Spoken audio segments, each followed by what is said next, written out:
Hello, my name is Marky Kerpick, and this is my professional dispositions survey and video. Grand Canyon University's mission statement states dispositions that can be used in all aspects of our life. The dispositions reflect students' learning and achievement and their motivation and development.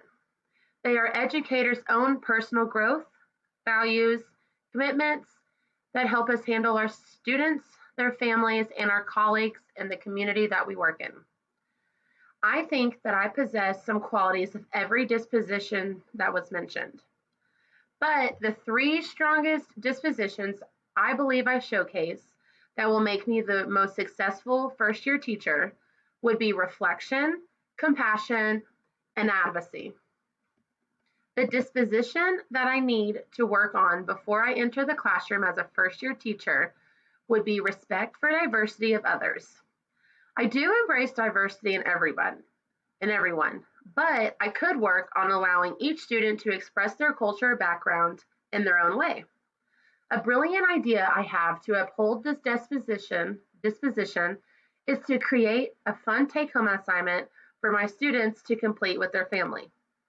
It doesn't have to be for a grade, but allowing students to take the time to talk to family members and do the research about their culture or background would not only inform me more about them, but also inform the class as well as themselves.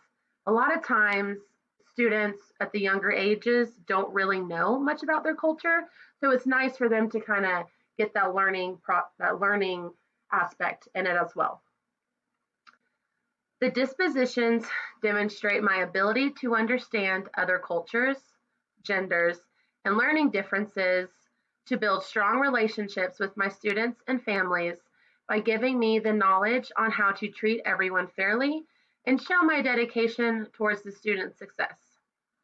Potential bias affects teaching because students' success is the most important thing. And if they feel like they are getting mistreated or overlooked, they will shut down and not meet the high expectations that we have set for them. I anticipate using my feedback from my performance in my evaluations, my observations, and my data on student performance to adjust my dispositions and teaching practices to benefit learning by taking the time to reflect on my own areas of improvement needed. I set high expectations for myself, and even though I know I am not perfect, the only way I can get better is if I take the time and make the adjustments where I am needed, which goes back to where I believe my strongest disposition is reflection. I'm very good at doing something and getting feedback, taking a step back, processing what everyone taught me or what everyone told me to work on or different hints that they told me for improvement, and reflecting on it and bringing it back and doing the job that much better. So I believe that's one of my strong suits, and that is what's going to help me the most in the classroom. Thank you.